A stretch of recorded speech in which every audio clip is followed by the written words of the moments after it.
നമുക്കൊരു വാക്യം ഇന്നത്തെ ചിന്തയ്ക്ക് ആധാരമായിട്ട് നമുക്ക് വായിക്കാം. യെശയ്യാവിന്റെ പുസ്തകം 9-ാം അധ്യായം അതിൻ്റെ 6-7 വാക്യങ്ങൾ. ഇന്നത്തെ ചിന്തയ്ക്ക് ആധാരമായിട്ട് യെശയ്യാവിന്റെ പുസ്തകം 9-ാം അധ്യായം അതിൻ്റെ 6-7 വാക്യങ്ങൾ. നമുക്കൊരു ശിശു ജനിച്ചിരിക്കുന്നു, നമുക്കൊരു മകൻ നൽകപ്പെട്ടിരിക്കുന്നു, ആധിപത്യം അവന്റെ തോളിലിരിക്കും. അവന് അത്ഭുതമന്ത്രി, വീരനാം ദൈവം, നിത്യ പിതാവ്, സമാധാന പ്രഭു എന്ന് പേർ വിളിക്കപ്പെടും. അവന്റെ ആധിപത്യത്തിന്റെ വർധനയ്ക്കും സമാധാനത്തിനും അവസാനമുണ്ടാകുകയില്ല. ദാവീദിന്റെ സിംഹാസനത്തിലും അവന്റെ രാജ്യത്വത്തിലും ഇന്നു മുതൽ എന്നേക്കും അവൻ അതിനെ ന്യായത്തോടും നീതിയോടും കൂടെ സ്ഥാപിച്ച് നിലനിർത്തും. Price the Lord. നമുക്കറിയാം, കർത്താവായ യേശുവിന്റെ ജനനം അത് ഒരു യാദൃശ്ചികമായ സംഭവം ആയിരുന്നില്ല. അനേക പ്രവചനങ്ങളുടെ നിവൃത്തിയായിരുന്നു കർത്താവായ യേശുവിന്റെ ജനനം. ഇന്ന് ഇംഗ്ലീഷ് ആരാധനയില് കർത്താവിന്റെ ദാസൻ ഇങ്ങനെ പറഞ്ഞു, ഒരു പുസ്തകം ഇരിക്കുന്നു, അതിൻ്റെ പുറത്തും അകത്തും മുഴുവൻ എഴുതിയിരിക്കുന്നു. വായിച്ചിട്ടുണ്ടോ നിങ്ങൾ? വെളിപ്പാട് പുസ്തകത്തിലും ബൈബിളിലെ ചില ഭാഗത്ത് എഴുതിയിട്ടുണ്ട്, കർത്താവിന്റെ കരത്തിലിരിക്കുന്ന പുസ്തകത്തില് അപ്പുറത്തും ഇപ്പുറത്തും എഴുതിയിട്ടുണ്ടെന്ന് പറഞ്ഞു. എന്ന് പറഞ്ഞാലേ ഇനി എഴുതാനുള്ള ഗ്യാപ്പ് ഒന്നും ഇട്ടിട്ടല്ല കേട്ടോ. ആർക്കും ഇനി എന്തെങ്കിലും കൂട്ടിച്ചേർക്കാനോ കുറയ്ക്കാനോ മാറ്റാനൊന്നും പറ്റാത്ത വിധത്തില് മുഴുവൻ എഴുതി വെച്ചിരിക്കുക. എന്ന് പറഞ്ഞാൽ ദൈവത്തിന്റെ പ്ലാനും പദ്ധതി പ്രകാരമാണ്, ദൈവത്തിന്റെ വചനപ്രകാരമാണ്, തിരുവെഴുത്തുകളുടെ നിവൃത്തിയായിട്ടാണ് കർത്താവായ യേശു ഭൂമിയിലേക്ക് വന്നത്. എന്തെല്ലാം തെളിവുകളുണ്ട്. മിക്ക പ്രവചനം 5-ാം അധ്യായം 2-ാം വാക്യത്തില് ബെത്ലഹേം എഫ്രാത്തെ കുറിച്ച് പറയുന്നു. യെശയ്യാവിന്റെ പുസ്തകം 61-ാം അധ്യായം 1-2 വാക്യത്തിൽ കർത്താവായ യേശുവിന്റെ ജീവിതത്തെ കുറിച്ച് ലൂക്കോസിന്റെ സുവിശേഷം 4-ാം അധ്യായം 18-19 വാക്യത്തിൽ രേഖപ്പെടുത്തിയിരിക്കുന്ന കാര്യം യെശയ്യാവിന്റെ പുസ്തകം 61-ാം അധ്യായത്തിന്റെ 1-2 വാക്യത്തിൽ രേഖപ്പെടുത്തിയതാണ്. ഒന്ന് വായിക്കാമോ? അത് എളിയവരോട് സദ്വർത്തമാനം ഘോഷിപ്പാൻ യഹോവ എന്നെ അഭിഷേകം ചെയ്തിരിക്കുകൊണ്ട് എന്റെ മേലിരിക്കുന്നു. ഹൃദയം തകർന്നവരെ മുറികെട്ടുവാനും തടവുകാർക്ക് വിടുതലും ബദ്ധന്മാർക്ക് സ്വാതന്ത്ര്യവും അറിയിപ്പാനും യഹോവയുടെ പ്രസാദ വർഷവും നമ്മുടെ ദൈവത്തിന്റെ പ്രതികാര ദിവസവും പ്രസിദ്ധമാക്കുവാനും ദുഃഖിക്കുന്നവരൊക്കെയും ആശ്വസിപ്പിക്കാനും സിയോനിലെ ദുഃഖിതന്മാർക്ക്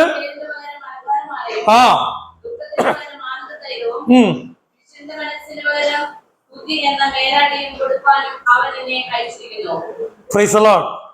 നമ്മൾക്ക് വായിച്ചത് മിക്ക പ്രവചനം വായിച്ചു, യെശയ്യാവിന്റെ പ്രവചനം വായിച്ചു, അതുപോലെ തന്നെ ഇനിയും യെശയ്യാവിന്റെ 61-ാം അധ്യായം ഇപ്പൊ സിനസൗരി വായിച്ചു.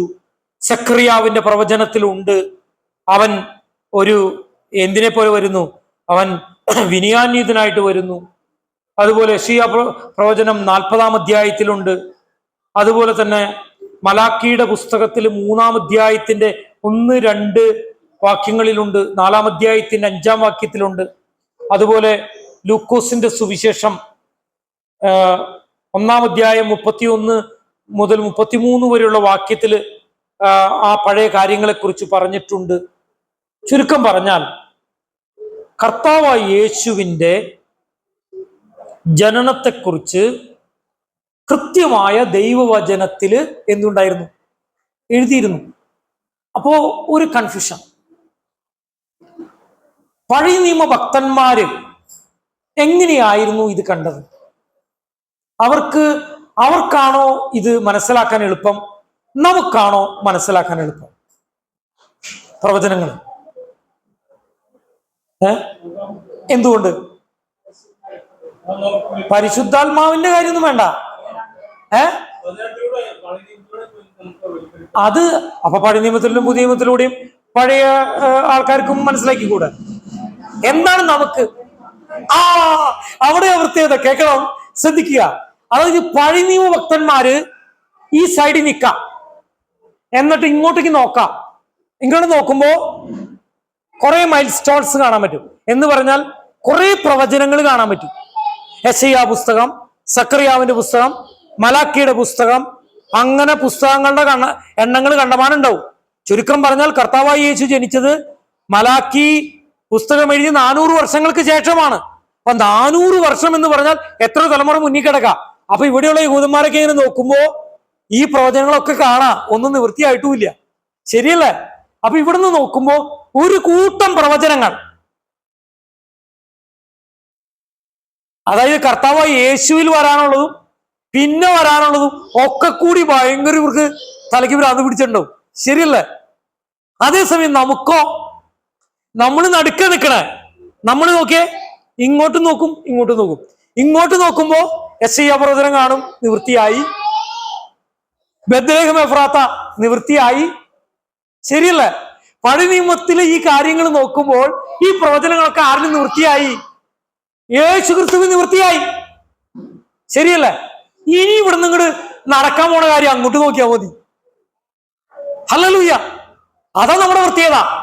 എന്ന് പറഞ്ഞാലേ നമ്മളെപ്പോലെ ഉറപ്പുള്ളവര് ആരുമില്ല. നിങ്ങളിന്ന് മനസ്സിലാക്കണമേ. ഞാൻ പ്രത്യേകം നിങ്ങളെ ഓർമ്മിപ്പിക്കുക, നമ്മൾ വെറുതെ ചില്ലറക്കാരൊന്നും അല്ല കേട്ടോ.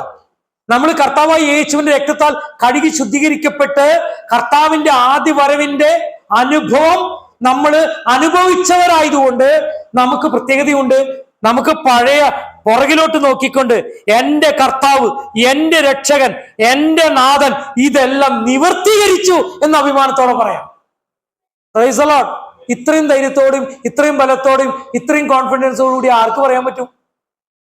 ശരിയല്ലേ ഞാൻ ഈ പറഞ്ഞത്? വാസ്തവല്ലേ?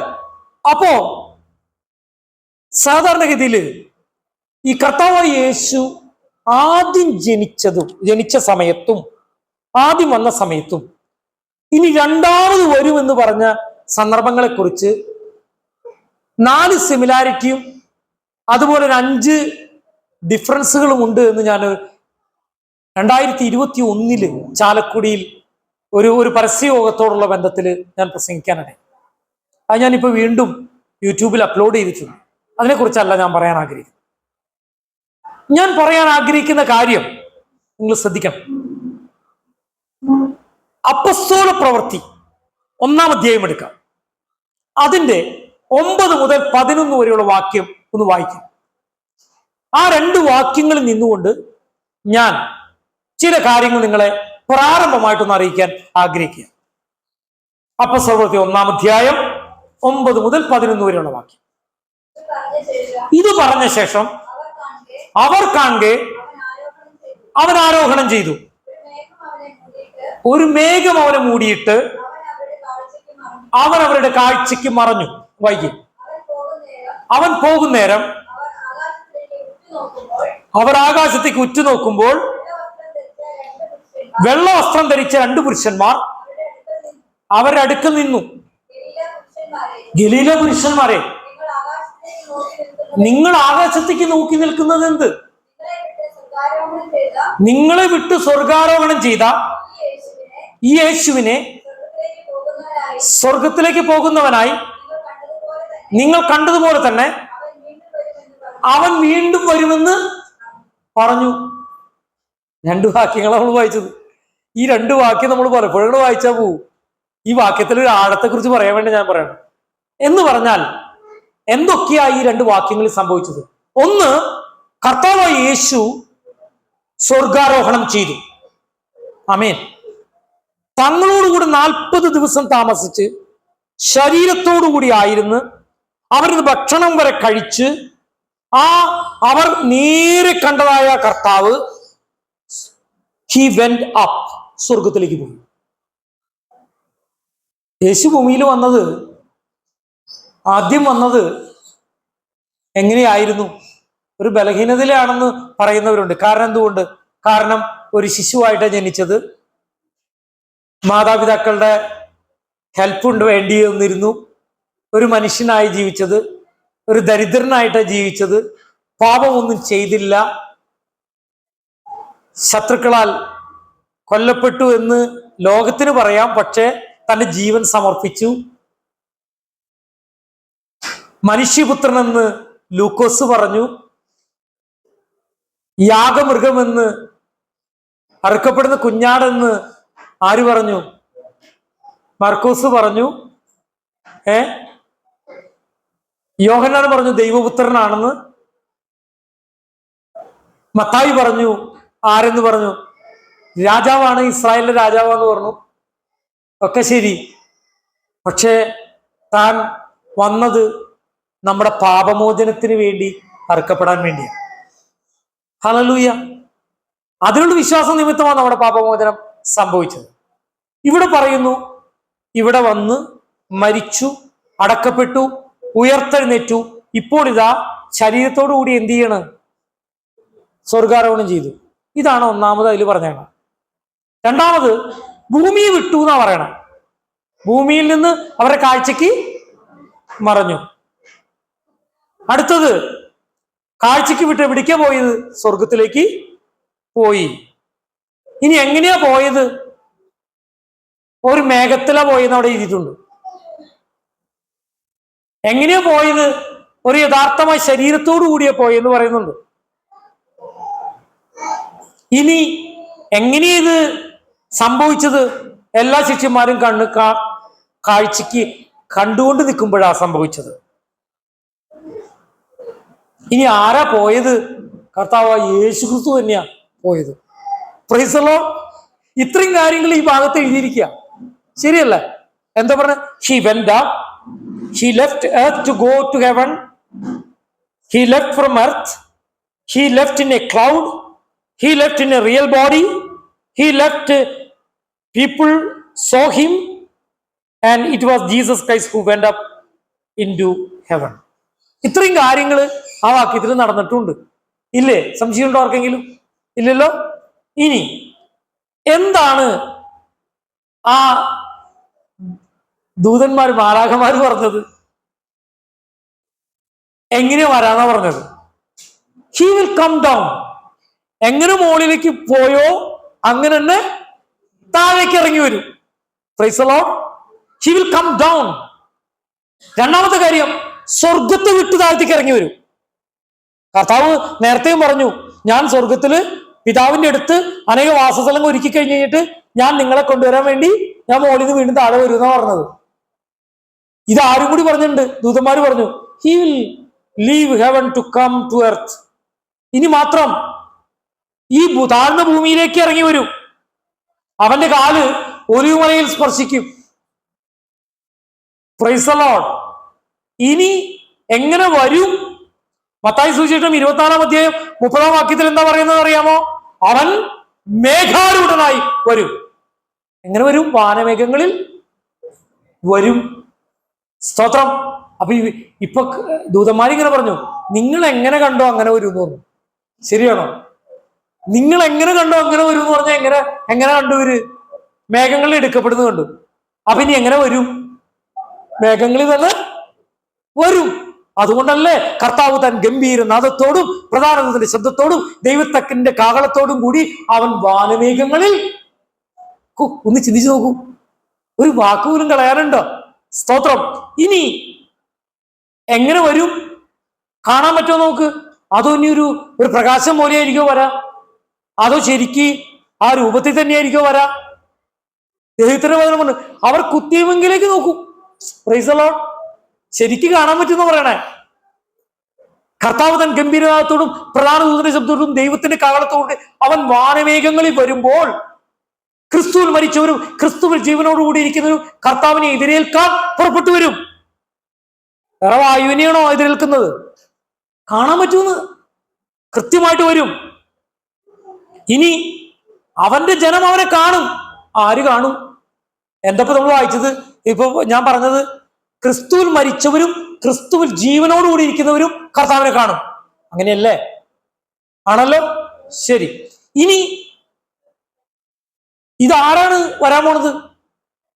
അപ്പസ്തോലപ്രവൃത്തി 1-11 പറയുന്നു, നിങ്ങൾ ഇപ്പോൾ പോയത് പോലെ കണ്ട കർത്താവ് യേശു തന്നെയാ വരാൻ പോണത്.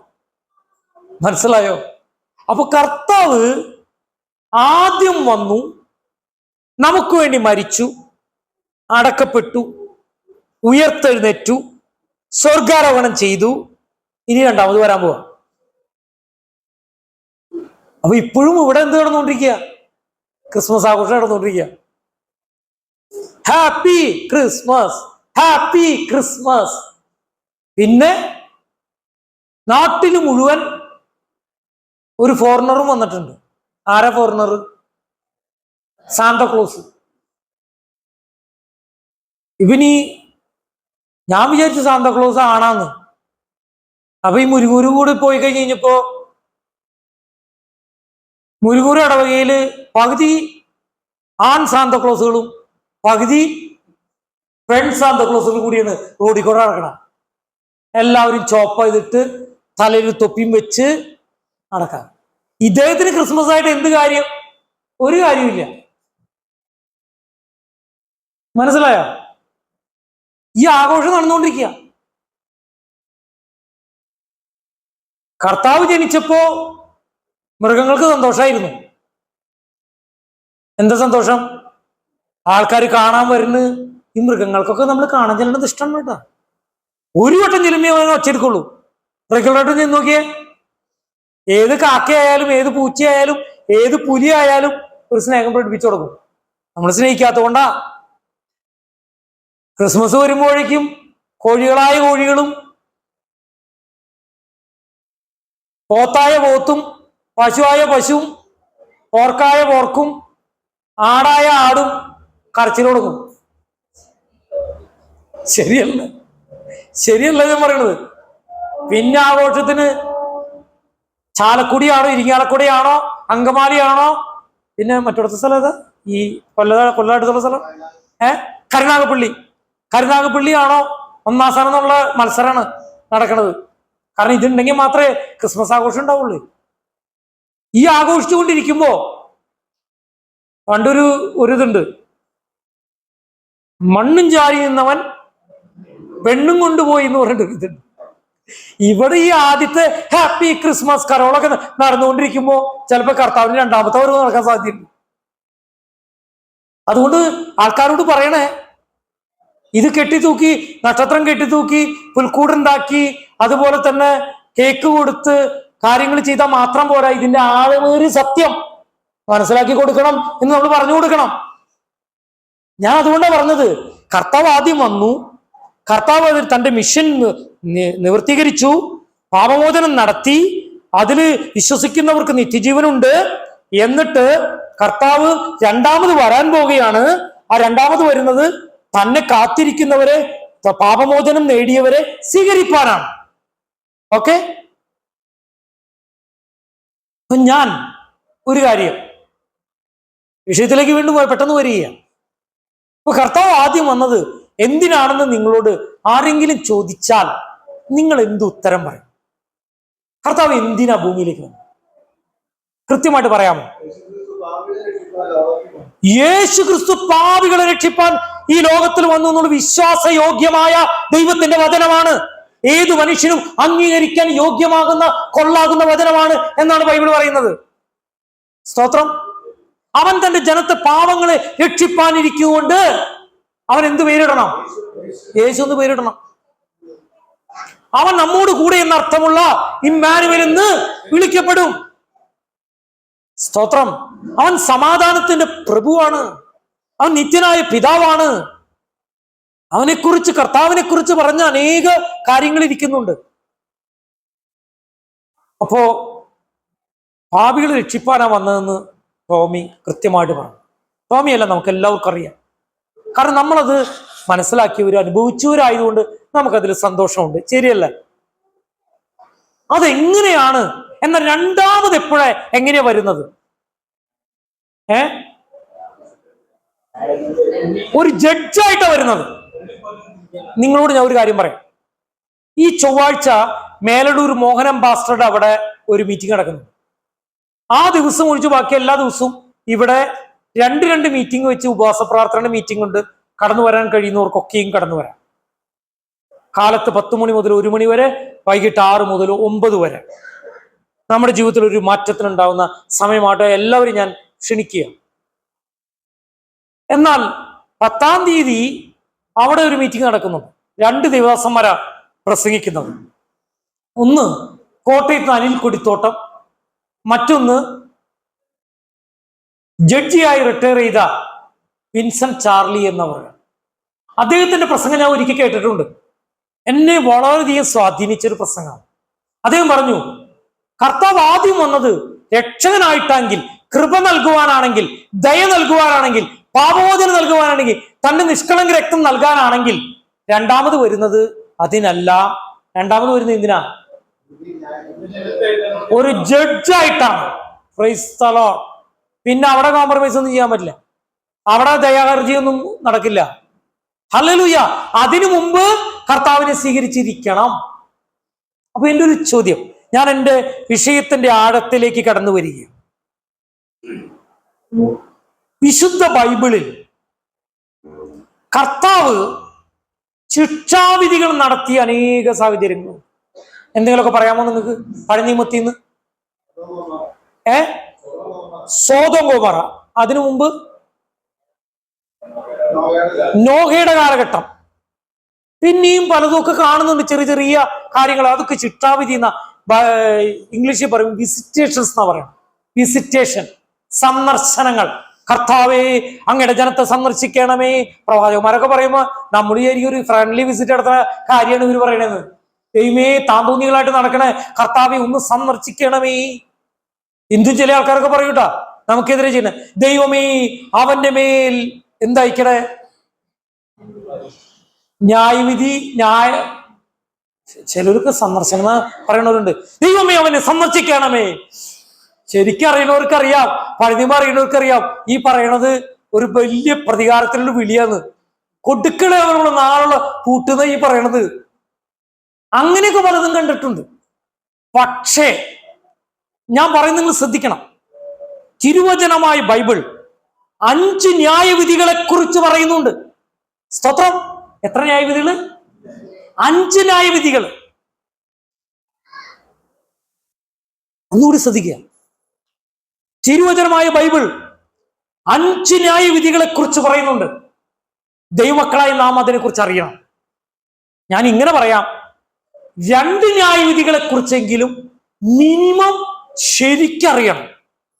ബാക്കി 3 നിങ്ങൾ അറിഞ്ഞാലും അറിഞ്ഞില്ലെങ്കിലും വലിയ കുഴപ്പമില്ല.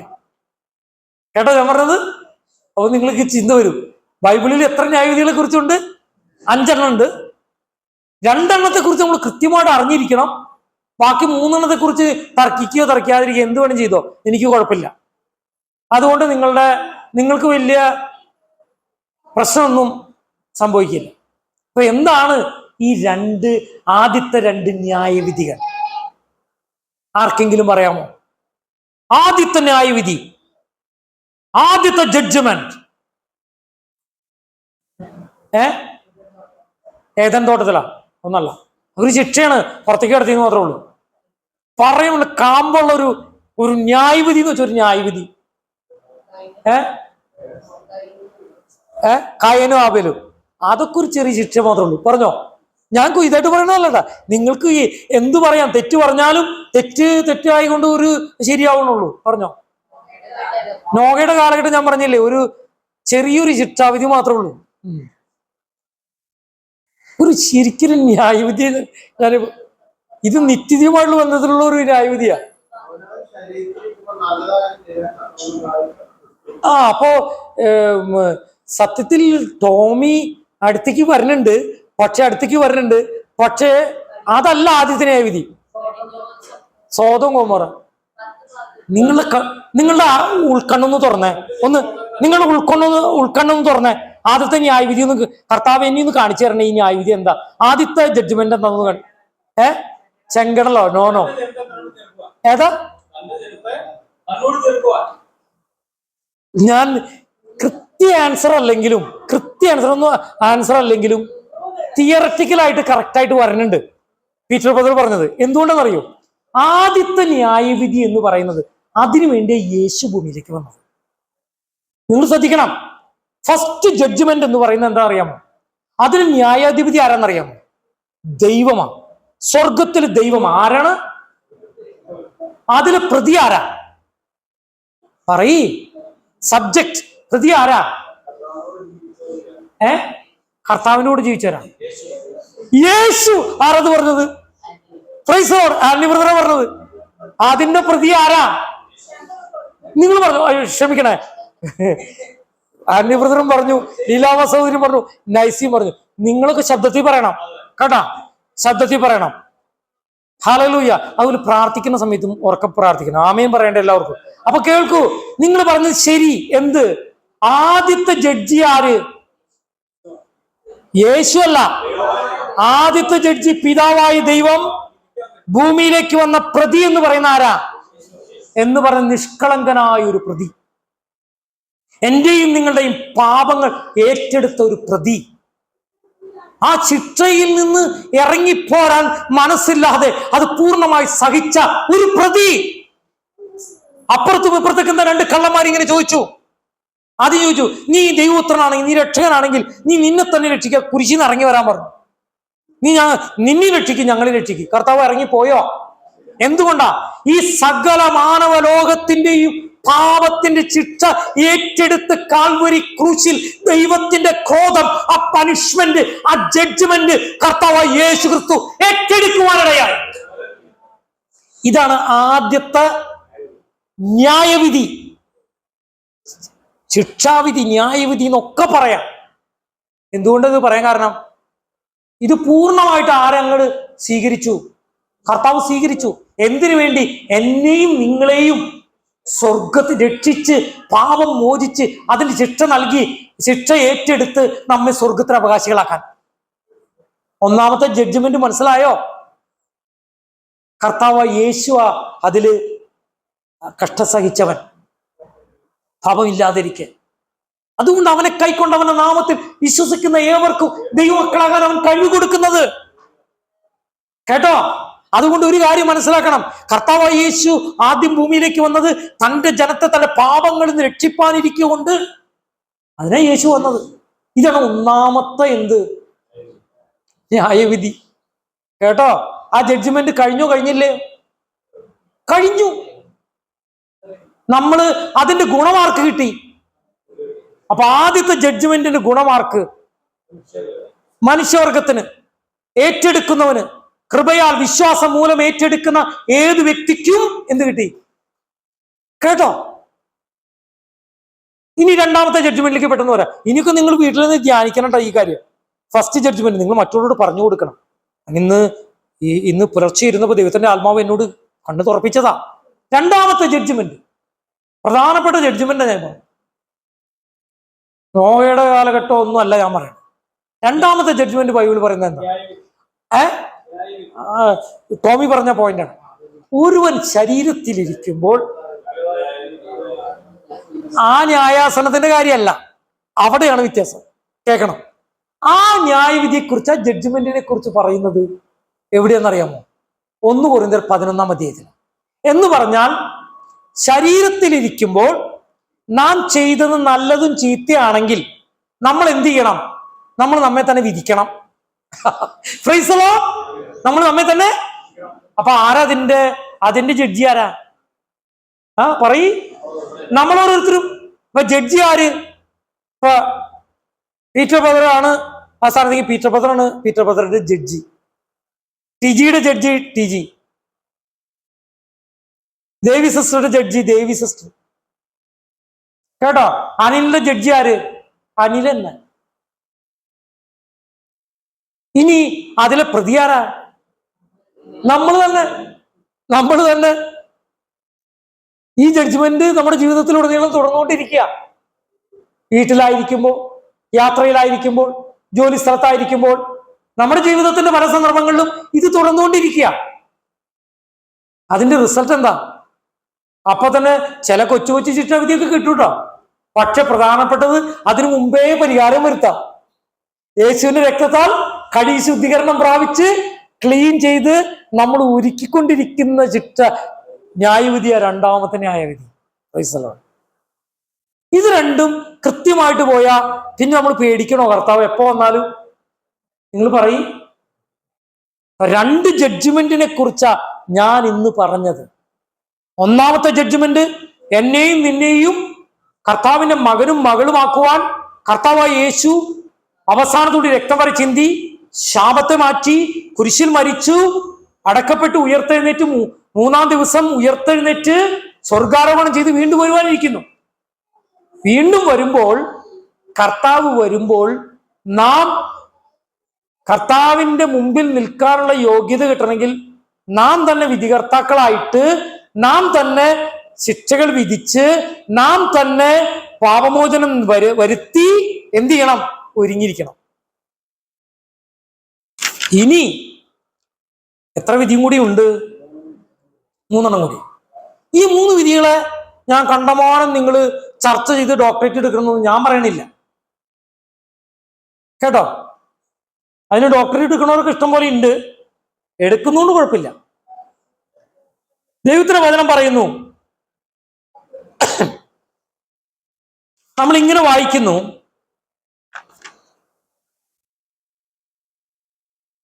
രണ്ട് കൊരിന്ത്യർ 5-ാം അധ്യായം 10-ാം വാക്യം ഒന്ന് വായിക്കാം. അവനവൻ ശരീരത്തിൽ ഇരിക്കുമ്പോൾ ചെയ്തത് നല്ലതാകിലും തീയതാകിലും അതിന് തക്കവണ്ണം പ്രാപിക്കേണ്ടതിനെ നാം എല്ലാവരും ക്രിസ്തുവിന്റെ ന്യായാസനത്തിന്റെ മുൻപാകെ വെളിപ്പെടേണ്ടതാകുന്നു. ഇതിന് തന്നെ ഉപോത്ബലകമായിട്ട് 2 വാക്യങ്ങളും കൂടിയുണ്ട്. റോമലേഖനം 14-ാം അധ്യായം 10 മുതൽ 12 വരെ, 1 കൊരിന്ത്യർ 3-ാം അധ്യായം 11 മുതൽ 15 വരെയുള്ള വാക്യങ്ങളൊക്കെയും വായിച്ചാൽ ഇതിനോടുള്ള ബന്ധത്തിൽ പല കാര്യങ്ങളും നമുക്ക് വായിക്കാൻ പറ്റും. 2 തിമോത്തി 4:8 വായിച്ചാൽ മനസ്സിലാക്കാം. പക്ഷെ ഞാൻ ഇവിടെ ചോദിക്കുന്ന ചോദ്യത്തേ ഉള്ളൂ, ഇവിടുത്തെ ജഡ്ജി ആരാ? കർത്താവ്. ഇവിടുത്തെ പ്രതികൾ ആരാ? പ്രതികളല്ല. ഇവിടുത്തെ ഒരു പ്രത്യേകതയുണ്ട്. ഇവിടെ ഒരു പ്രത്യേകതയുണ്ട്. എന്താ പ്രത്യേകത എന്ന് പറഞ്ഞാലേ, ഇവിടെ ഒരു ശിക്ഷാവിധി കൊടുക്കുന്നു എന്നൊന്നും അവിടെ വലിയ കാര്യമായിട്ട് എഴുതിയിട്ടില്ല. അവിടെ എന്താ കൊടുക്ക? അവിടെ വന്നു നിൽക്കുന്നത് ആരാ? സകല മനുഷ്യരും അല്ല, വിശുദ്ധന്മാരാ. അവരില് എങ്ങനെയാണെന്ന് നോക്കി ചെയ്യുന്ന ഒരു ന്യായാസനമാണ് അവിടുത്തെ ജഡ്ജി. ആരാ? കർത്താവാ. അവിടെ നമുക്ക് ചില സമ്മാനങ്ങൾക്കൊക്കെ വ്യത്യാസമുണ്ടെന്ന് മാത്രമേ ഉള്ളൂ, പ്രതിഫലത്തിന് വ്യത്യാസമുള്ളൂ. അപ്പൊ അതുകൊണ്ട് നമ്മൾ നന്നായി ഇവിടെ ജീവിച്ചാൽ മതി. ഞാൻ അതിനെക്കുറിച്ച് കൂടുതൽ പഠിക്കൊന്നും വേണ്ട. അവിടെ എങ്ങനെയും നടക്കണമെന്നൊന്നും പഠിക്കണ്ട. പരമാവധി ഇന്ന് കലണ്ടർ, കാശുള്ളവന് കലണ്ടർ മേടിച്ചുകൂടെന്ന് ചോദിച്ചു കഴിഞ്ഞാൽ കർത്താവിനോട് പിശാചി ചോദിക്കണം, കാശുള്ളവന് കലണ്ടർ മേടിച്ചൂടെ? ലീലാമസൗരിക്ക് ഇന്നൊരു പ്രത്യേക ഒരു ഗിഫ്റ്റ് കൊടുത്തേ സ്വർഗത്തിൽ നിന്ന് ചോദിച്ചു കഴിഞ്ഞാൽ അപ്പൊ കർത്താവ് ഇന്ന് മറുപടി പറയും, അതെ രാഹുവും കേതും അതുപോലെ തന്നെ ഇന്ന സ്ഥലത്തെ പൂരവും അപ്പുറത്തെ വെടിക്കെട്ടും എഴുതിയേക്കണ കലണ്ടറല്ല മേടിച്ചു കൊടുത്തേ. എന്താ മേടിച്ചു കൊടുത്തത്? ഓരോ ദിവസേ ഓരോ വാക്കിന്റെ കലണ്ടർ മേടിച്ചു കൊടുത്തേ അവൾ എനിക്ക് വേണ്ടി. മനസ്സിലായോ? അത് വായിച്ചിട്ടേ ചിലര് പാപത്തിൽ നിന്ന് മാറിപ്പോയി. മനസ്സിലായോ? അതുകൊണ്ട് കിടക്കട്ടെ ഒരു പ്രതിഫലം ലീലാമയ്ക്ക്. അപ്പൊ ദൈവമേ, പാവപ്പെട്ട സ്ത്രീ ആയിരുന്നല്ലോ, ഇവർക്ക് എങ്ങനെ ഈ പ്രതിഫലം കിട്ടി? അവൾക്ക് സംശയം തോന്നും. കേട്ടോ ഞാൻ പറഞ്ഞത്? അതാ ഞാൻ പറയുന്നത്. അവിടെ ഇരിക്കുന്ന അങ്ങനെയാ. 3-ാമത്തെ കാര്യം. 4-ാമത്തെ ഇത് മത്തായി സുവിശേഷം 25-ാം അധ്യായം 31 മുതൽ താഴോട്ടുള്ള വാക്യങ്ങൾ വായിക്കുമ്പോഴാണ് ജോയൽ പ്രവചനം 3-ാം അധ്യായം 1-2 വാക്യങ്ങളിലൊക്കെയും പറയുന്ന ഒരു ന്യായവിധിയെ കുറിച്ച് പറയുന്നത്. 25-ാം അധ്യായം ഒന്ന് ആരംഭിച്ചേ. മത്തായി സുവിശേഷം 25:31. 4-ാമത്തെ ഒരു ജഡ്ജ്മെന്റ് ആണ്.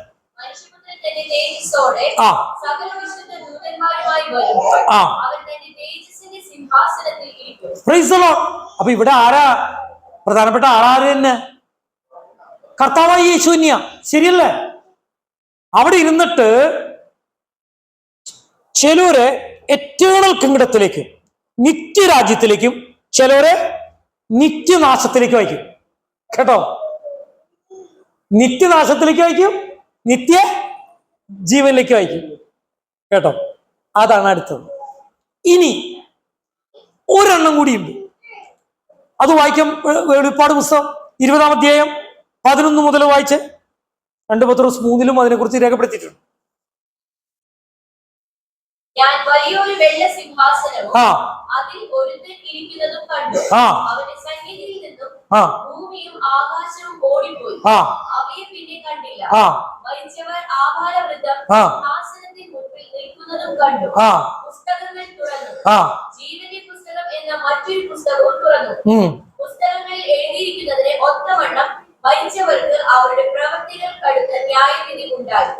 സമുദ്രം തന്നിലുള്ള മരിച്ചവരെ ഏൽപ്പിച്ചു കൊടുത്തു, മരണവും പാതാളവും തമ്മിലുള്ള മരിച്ചവരെ ഏൽപ്പിച്ചു കൊടുത്തു. ഓരോരുത്തര് അവനവന്റെ പ്രവൃത്തികൾക്കടുത്ത വിധിയുണ്ടായി. മരണത്തെയും പാതാളത്തെയും തീപ്പൊയ്കയിൽ തള്ളിയിട്ടു. ഈ തീപ്പൊയ്ക രണ്ടാമത്തെ മരണം. അപ്പോൾ രണ്ടാമത്തെ മരണത്തെ കൊടുക്കുന്ന ഒരു പ്രധാനപ്പെട്ട സ്ഥലമാണ് ഇത്, ഈ ജഡ്ജ്മെന്റ്. ഈ 3-ാമത്തെയും 4-ാമത്തെയും 5-ാമത്തെയും ഈ ജഡ്ജ്മെന്റ് എന്ന് പറയുന്നത് എങ്ങനെയാണ് വരുന്നതെന്ന് എനിക്കിപ്പോ പറയാൻ പറ്റില്ല.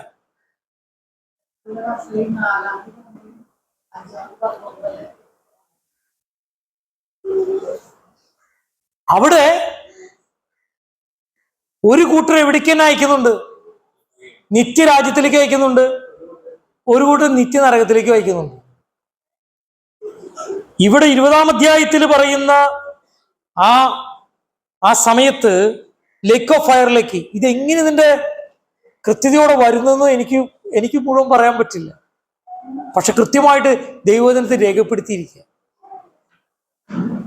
കാരണം അവിടെ പറയുന്ന 20-ാം അധ്യായം 11 മുതൽ 15 വരെയുള്ള വാക്യത്തിൽ അവിടെ രേഖപ്പെടുത്തുമ്പോൾ കാണുന്നത് അവിടെ വലിയ ഒരു ജഡ്ജ്മെന്റാണ്.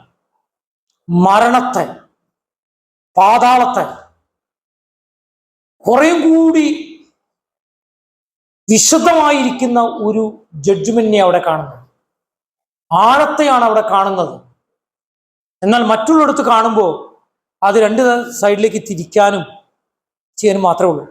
ഇത് കുറേം കൂടി ആഴമേറിയ ഒരു ജഡ്ജ്മെന്റ്. ചുരുക്കം പറഞ്ഞു കഴിഞ്ഞാൽ നമ്മളിങ്ങനെ കാണില്ലേ, മജിസ്ട്രേറ്റ് കോടതി പോയി, അത് കഴിഞ്ഞ് ഹൈക്കോടതിയിൽ പോയി, അത് കഴിഞ്ഞ് സുപ്രീം കോടതിയിൽ പോയി. മനസ്സിലായോ? എന്ന് പറഞ്ഞാൽ ഇവിടെ നിന്നാണ് ഇതിന്റെ അത് അത്തരത്തിലാണ് വരുന്നത്. അതുകൊണ്ടാണ് ഞാൻ നിങ്ങളോട് പറഞ്ഞത്, ഈ 3 ജഡ്ജ്മെന്റുകളെ കുറിച്ചും നമുക്ക് മനസ്സിലാക്കിയിരിക്കാം, പഠിക്കാം. അതിന്റെ ആഴങ്ങൾ നമുക്ക് മുഴുവനായി ഇപ്പോൾ വെളിപ്പെട്ടിട്ടില്ല. പക്ഷെ 2 കാര്യങ്ങൾ നമുക്ക് വെളിപ്പെട്ട് കഴിഞ്ഞിട്ടുണ്ട്. അതേതൊക്കെയാണ്? ഒന്നാമത് യേശു ക്രിസ്തുവിന് സംഭവിച്ച ജഡ്ജ്മെന്റ്. അതിൽ ആരാണ് ജഡ്ജി? ഇപ്പൊ എത്ര ജഡ്ജിമാരെ നമ്മൾ പരിചയപ്പെട്ടു? 3 ജഡ്ജിമാരെ പരിചയപ്പെട്ടു. ഒന്ന് പിതാവായ ദൈവം, ഒന്ന് പുത്രനായ യേശു, 3 നമ്മൾ തന്നെ, അല്ലേ? ഇതിൽ പിതാവായ ദൈവം ഒരു വട്ടം ജഡ്ജിയായി, അല്ലെ? പൊസിഷനിൽ ജഡ്ജിയായി. 2-ാമത്തെ വട്ടം നമ്മൾ ജഡ്ജിയായിക്കൊണ്ടിരിക്കുക. ഇനി ബാക്കി എല്ലാ വട്ടവും ആര് തന്നെ? കർത്താവായ യേശു തന്നെയാണ്. അതുകൊണ്ട് പറഞ്ഞ അത് അവങ്കലേൽപ്പിച്ചിരിക്കുന്നു. യേശു വഴിയുമാണ്, സത്യവുമാണ്, ജീവനുമാണ്.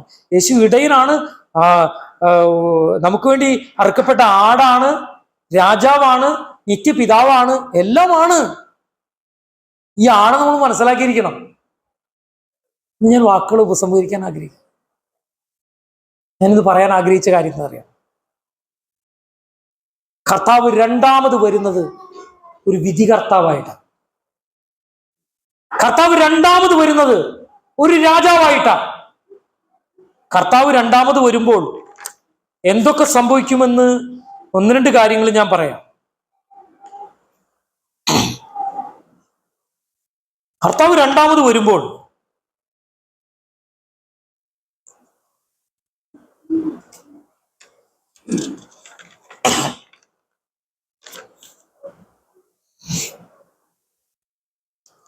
കർത്താവ് ആദ്യം വന്നപ്പോൾ മരിക്കാനാ വന്നതെങ്കിൽ കർത്താവ് രണ്ടാമത് വരുന്നത് പറയാമോ? ഭരിക്കാനാണ്. എന്തിനാ? ആദ്യം വന്നത് ചരിത്രത്തിന്റെ തിരുവെഴുത്തുകളുടെ നിവൃത്തിയായെങ്കിൽ രണ്ടാമത് വരുന്നത് പ്രവചനങ്ങളുടെ നിവൃത്തിയാണ്. സ്തോത്രം. കാലസമ്പൂർണതയിൽ ലോകചരിത്രത്തെ AD എന്നും BC എന്നും തിരിച്ച് കർത്താവ് വന്നു. ഹിസ്റ്ററി എന്ന വാക്കിന് അർത്ഥം കൊടുക്കണമെങ്കിൽ കൊടുക്കേണ്ടത് ചരിത്രം എന്നല്ല, അവന്റെ കഥ എന്നാണ്. Price the Lord.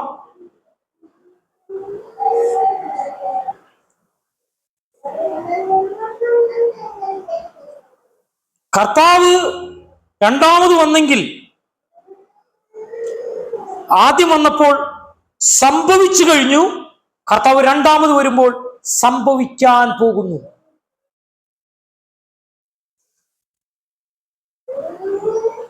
മറ്റൊന്ന്, നടന്നു കഴിഞ്ഞ കാര്യം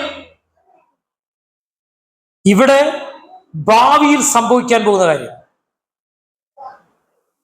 ഭൂതകാലത്ത് സംഭവിച്ച കാര്യം ഭാവി കാലത്ത് സംഭവിക്കുന്ന കാര്യം. ആദ്യം വന്നപ്പോൾ രക്ഷകനായിട്ട് വന്ന് പിറക്കാനിടയായി. രണ്ടാമത് വരുമ്പോൾ രാജാവായിട്ട് വരാൻ പോകുന്നു. ഈ യഹൂദന്മാരുള്ള ബന്ധത്തിൽ ഒത്തിരി രാജകീയമായ പ്രവചനങ്ങളുണ്ട്. അതൊക്കെ നിവൃത്തിയാവണോ വേണ്ടയോ? നിവൃത്തിയാവണമല്ലോ, ആകും. ആദ്യം വന്നത് മനുഷ്യന്റെ രക്ഷകനായിട്ടെങ്കിൽ രണ്ടാമത് വരുമ്പോൾ ന്യായവിധി നടത്താനാണ് വരുന്നത്. സ്തോത്രം. അതുകൊണ്ട് ആദ്യം വന്നപ്പോൾ കർത്താവിനെ എന്ത് ചെയ്തു?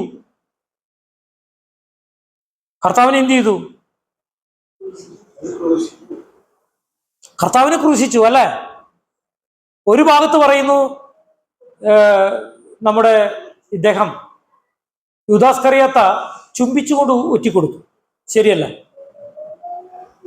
വേറൊരു സുവിശേഷം എഴുതിയിരിക്കുന്നത് കർത്താവിനോട് പോലീസുകാർ വന്ന് ചോദിച്ചു എന്നാ പറയണം.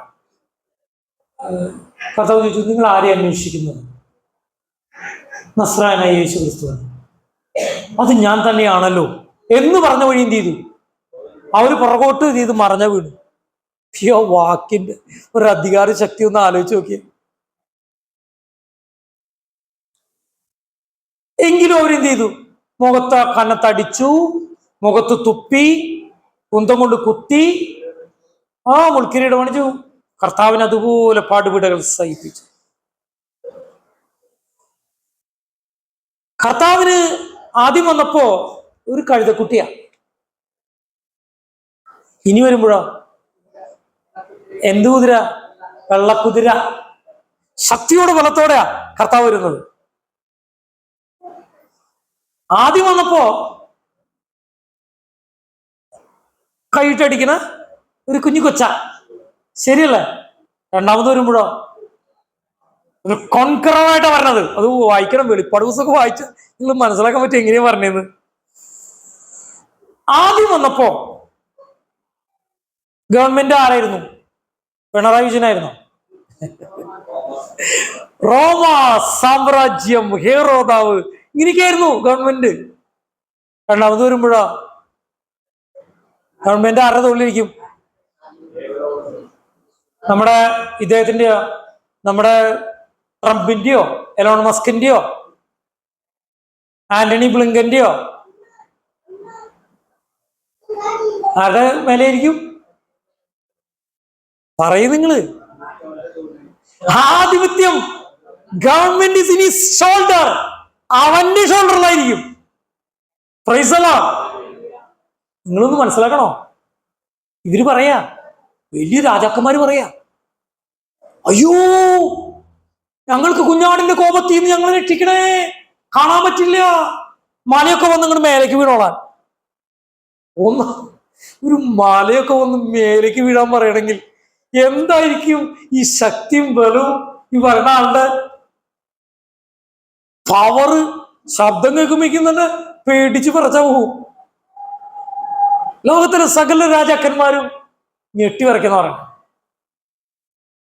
അവിടെ Christ was killed by his enemies. ദുഷ്ടരായ മനുഷ്യ കർത്താവിനെ കൊല്ലുവാനാണ് അവരുടെ കയ്യിലാണ് അകപ്പെട്ടത്. എന്നാൽ കർത്താവ് രണ്ടാമത് വരുമ്പോഴോ പറയും, കർത്താവ് രണ്ടാമത് വരുമ്പോ അങ്ങനെയല്ല. എങ്ങനെയൊക്കെ കർത്താവ് എന്താ ചെയ്യാന്ന് പറയുന്നുണ്ട്, അന്ന് നിങ്ങളെ കണ്ണീര് കുടിപ്പിച്ചവരെ, അന്ന് സുവിശേഷ വിരോധികളായിട്ട് നിങ്ങളെ നഗ്നരായിട്ട് നടത്തിയവരെ, നിങ്ങളെ മൂത്രം കുടിപ്പിച്ചവരെ, ചാണവെള്ളം കുടിപ്പിച്ചവരെ, നിങ്ങളെ കഴുത്ത് അറുത്ത് കൊന്നവരെ, നിങ്ങളെ കൊല്ലണത് ഞങ്ങൾക്ക് നിർത്തി പോകാൻ പറ്റുമെന്ന് പറഞ്ഞ ആൾക്കാരെ എന്ത് ചെയ്യും? അവരോട് പ്രതികാരം ചെയ്യും. അവരെ കൊന്നു കുടിക്കുന്ന വാചനത്തിൽ പറഞ്ഞാണ്. അങ്ങനെ തന്നെ പറഞ്ഞിട്ടുണ്ട്. വാക്യങ്ങളൊക്കെ പിന്നെ എടുത്തരാം ഞാൻ. അവിടെ ഒരു കോംപ്രമൈസും ഇല്ല. വരവില്ല. ശിക്ഷയൊക്കെ ചിലർ ശിക്ഷയല്ല. ആദ്യം വന്നപ്പോ യഹൂദന്മാർക്ക് എങ്ങനെയായിരുന്നു കർത്താവിനുള്ള താല്പര്യം? പലവട്ടം അവര് പറഞ്ഞു, അതെ അവനിൽ പിശാചുണ്ട്, നീ ഒന്നുകൂടി പറഞ്ഞേ എങ്ങനെ നിനക്ക് സൗഖ്യം കിട്ടിയെന്ന്. അവൻ പറഞ്ഞു, എന്നെ യേശു എന്ന് പറഞ്ഞ ഒരാൾ വന്ന് നിലത്ത് ചെറിയൊരു ഇത് ചെയ്തു, കണ്ടു, ഞാൻ കാഴ്ച കണ്ടു. അപ്പൊ ഇവർക്ക് ഇഷ്ടപ്പെട്ടല്ല. ഒന്നുകൂടി പറയാം, നിന്നോട് ഒന്നുകൂടി ചോദിക്കുക. അവൻ പാപിയാണ്, തെറ്റുകാരനാ, അവൻ ഞങ്ങൾ അംഗീകരിക്കില്ല, നീ ഒന്നുകൂടി പറയേ എങ്ങനെയാ സൗഖ്യം കിട്ടിയ. അവർക്ക് എന്ത് കേൾക്കണം? യഹൂദന്മാർ അംഗീകരിച്ചില്ല. അവൻ സ്വന്തമായിലേക്ക് വന്നു, സ്വന്തമായവർ അവനെ. രണ്ടാമത് വരുമ്പോഴോ സക്കറിയ 12:10-11 വാക്യങ്ങൾ വായിക്കുമ്പോൾ, റോമാലേഖനം 11-25-26 വാക്യങ്ങൾ വായിക്കുമ്പോൾ, മത്തായി സുവിശേഷം 23:39 വായിക്കുമ്പോൾ നമ്മൾ കാണുന്നു യഹൂദന്മാർ കർത്താവ് എന്ത് ചെയ്യും? അംഗീകരിക്കും. കേട്ടോ, ഇതൊക്കെ സംഭവിക്കാൻ പോകുന്ന കാര്യങ്ങള്. ഹല്ലേലൂയ. അതുകൊണ്ട് നോക്കിയേ, ക്രിസ്മസ് കെട്ടിത്തൂക്കണമെന്ന് ഞാൻ പറയില്ല. കെട്ടിത്തൂക്കിക്കോ. സമ്മാനങ്ങള് കേക്ക് വാങ്ങിച്ച് കൊടുക്കണ്ടെന്ന് ഞാൻ പറയില്ല. കൊടുത്തോ, മധുരമുള്ള കാര്യമാ യേശുവിന്റെ ജനനം. പക്ഷെ ഭയങ്കര സ്പീഡിൽ നിങ്ങൾ കാര്യങ്ങൾ സംസാരിക്കണം. എന്ന് പറഞ്ഞു കഴിഞ്ഞാൽ ആൾക്കാർക്ക് തിരിയാത്ത വിധത്തിൽ സംസാരിക്കുന്നതല്ല, ആൾക്കാർ തിരിയുന്ന വിധത്തിൽ സ്പീഡിൽ സംസാരിക്കണം. ഞാൻ നേരത്തെ പറഞ്ഞ കാര്യങ്ങൾ മറന്നുപോരുത്. മണ്ണും ചാരിയവൻ പെണ്ണും കൊണ്ടുപോയി എന്ന് പറഞ്ഞ മാതിരി ആദ്യത്തെ ക്രിസ്മസിൽ കരോള ആഘോഷിക്കുന്ന സമയത്തായിരിക്കും കർത്താവിനെ കാത്തിരിക്കുന്നവര് കർത്താവിനെ കൂടെ എതിരേറ്റു പോകും. ഇത് നിങ്ങളൊന്ന് പറഞ്ഞു മനസ്സിലാക്കണം. എന്നിട്ട് പറയണം, കർത്താവ് വന്നത് ആദ്യം ഒരു ശിക്ഷാവിധി ഏറ്റെടുക്കാൻ എനിക്കും നിങ്ങൾക്കും വേണ്ടി. അത് വിശ്വസിച്ച് പാപങ്ങൾ മാനസാന്തരപ്പെട്ട് കർത്താവിന്റെ രണ്ടാമത്തെ വരവിന് ഒരുങ്ങിയാൽ നിങ്ങൾക്ക് കൊള്ളാം. രണ്ട് ശിക്ഷാവിധികളിലൂടെ ഒരു ശിക്ഷാവിധി നമുക്ക് യോഗ്യമായി, രണ്ടാമത്തെ ശിക്ഷാവിധിയിലൂടെ നമ്മൾ എന്ത് ചെയ്യുന്നു? നമ്മൾ ചെയ്തുകൊണ്ടിരിക്കുക. എന്തിനു വേണ്ടി? നമ്മൾ കർത്താവിന് ഒരുങ്ങാനായിട്ട്. അതിനായിട്ട് നിങ്ങളെ സ്വർഗത്തിലെ ദൈവം സഹായിക്കട്ടെ. അങ്ങനെ കർത്താവിന്റെ വരവിങ്കൽ, രണ്ടാമത്തെ വരവിങ്കൽ, വാക്കുമാറാത്തവന്റെ വരവിങ്കൽ നമുക്ക് തല ഉയർത്തി നിൽക്കാം. അതുകൊണ്ടാണ് സങ്കീർത്തനക്കാരൻ പറയുന്നത്, ഒരു പാട്ടുണ്ടല്ലോ, ആർക്കെങ്കിലും കാണാതറിയോ? വാതിലുകളെ നിങ്ങൾ തലകൾ ഉയർത്തുവിൻ, വരുന്നിതാരെ ജയരാജൻ. നമ്മുടെ ജയരാജനാണോ? പി ജയരാജനാണോ? 2-3 ജയരാജന്മാരുണ്ട്. ആ ജയരാജനൊന്നുമല്ല. തല ഉയർത്തി നമുക്ക് നിൽക്കാൻ കഴിയുന്ന ജയരാജൻ ആരാ? കർത്താവായ യേശു ക്രിസ്തു. കേട്ടോ, അതിനായിട്ട് സ്വർഗത്തിലെ ദൈവം നമ്മെ ഒരുക്കട്ടെ, നമ്മെ ശക്തിയോടെ ബലത്തോടെ നിറക്കട്ടെ. ഈ ക്രിസ്മസ് ടൈമില് ദൈവത്തെ മഹത്വപ്പെടുത്തുവാൻ അനേകരെ ദൈവം സഹായിക്കട്ടെ. ഈ വചനങ്ങളാൽ ദൈവം നിങ്ങളെല്ലാവരും സമൃദ്ധിയായിട്ട് അനുഗ്രഹിക്കട്ടെ.